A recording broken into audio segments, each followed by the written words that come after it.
For today's Cyber CEO episode. Every day she does all of our transaction coordination. She is in my email constantly, making sure that timelines are being met within our contract. And then she's also assisting with like our social media preps for closing. So that is very nice. I greatly appreciate her. Without her, we would not be where we are today. And she has allowed me to have more time on my own. So I greatly appreciate it.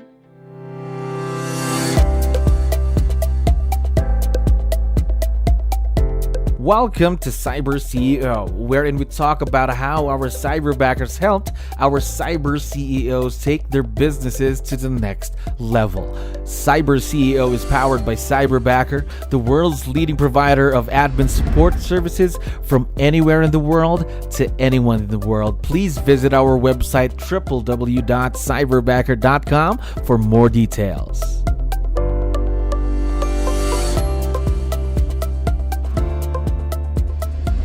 Okay, another awesome day here at Cyberbacker. My name is Jello. We're back with another episode of Cyber CEO. And of course, we have a very special guest on the show right now. Amy, how are you doing today? I'm good. How are you? I'm doing wonderful. Thank you very much for asking and for dropping by. I know you're very busy. Now, to kick things off, to let you know, we have a lot of listeners who are also business owners just like yourself. So I need your help. Can you introduce yourself to our audience? Maybe starting off with, what's your role in the business, Amy?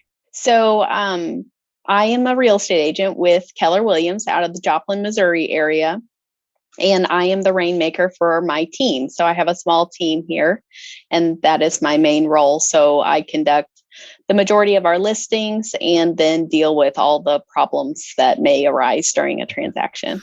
All right. Now, if you don't mind me asking, how long have you been in the real estate business? I have been in the business a little over 5 years. 5 years. All right. Now, how about with virtual leverage? Is this your first time working with someone virtual? Yes. First go at it. Now, before I dive into that, how did you find out about Cyberbacker, Amy? So I believe the first time I heard about Cyberbacker was when I went to a family reunion and they discussed it at one of the breakout sessions that I was at. And so it piqued my interest then. Okay, so somewhere in the as what you mentioned, family reunion, and you heard about Cyberbacker. Now, since this is your first time working with someone virtual, was it a big change? Because all of us are used to working with people that we can meet personally, but now everything's going a bit more virtual. I think COVID helped with that thought process because we started to do so many things virtual once everything shut down. So whenever I decided to meet with Cyberbacker, it was in April of this year.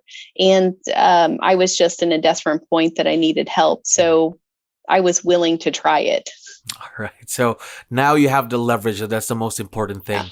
Now, before you even got to work with your Cyberbacker, you went through the hiring process. So how did that experience go? It was very good, very simple and easy. Everything's sent to you ahead of time, so you're comfortable going through it. I was fortunate. I had, I think, 3 or 5 interviews that day, and I picked my Cyberbacker during that time. All right.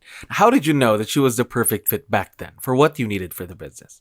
Well, I based a lot of it on personality and how we would get along well, because I knew that Cyberbacker would take the time to also train them on the things that I needed, which was really important to me.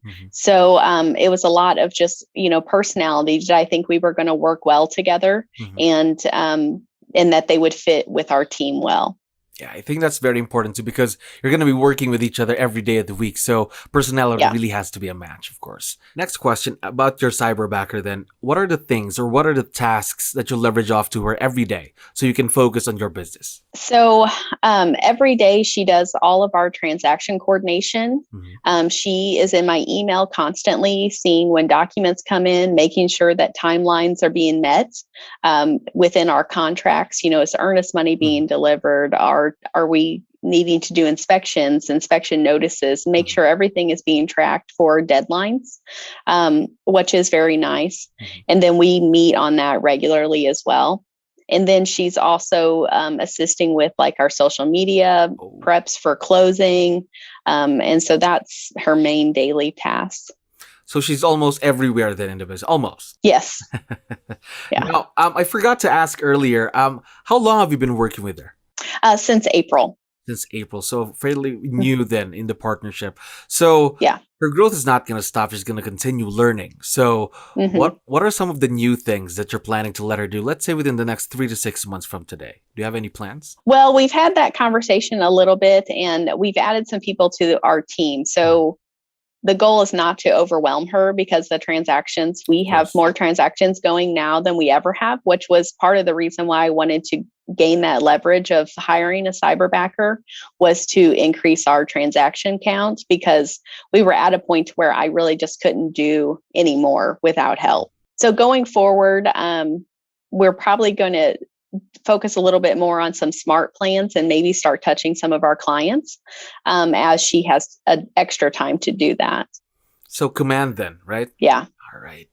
Now, fairly new into the partnership between you and your cyberbacker, but we'd like to know, how can you create a successful partnership with someone who's virtual? Because some people might have a difficult time with this virtual world thing, but do you have any tips that you can share with our listeners, Amy? I think the main thing is communication with them, especially in the beginning. So we met very often on Zoom calls, so face-to-face in the beginning. Yeah. And then now we meet every week on a face-to-face Zoom call, and then we individually, and then we also have a team meeting every week that we all meet on the Zoom call. Ooh. So we meet regularly. And so really, I think the key is just communication. And if something needs to be changed, you just need to give that directive. Every time. Again, their communication is very important, because you're already working with someone who's 1,000 miles away. So if you're not going to communicate, then it's not going to work, right? Right. Now, one last question for you, Amy. Now, since this is going to be in our social media pages, your cyberbacker Ika is going to be able to watch it. So we'd like to know, what do you like most about Ika? What's the first thing that comes to mind? She's always smiling, and I greatly appreciate her. Without her, we would not be where we are today. And she has allowed me to have more time on my own. So I greatly appreciate it. Now, we are very, very excited to see where this partnership grows to, of course, for the next couple of months. And again, Amy, thank you very much for dropping by. I had fun talking to you today. All right. Thank you. Thank you for listening to our daily dose of Cyber CEO. Stay tuned to know more about how Cyberbacker creates a difference in this digital time and age. You can visit our website www.cyberbacker.com and follow our social media pages on Facebook, Instagram, LinkedIn, YouTube, and Spotify.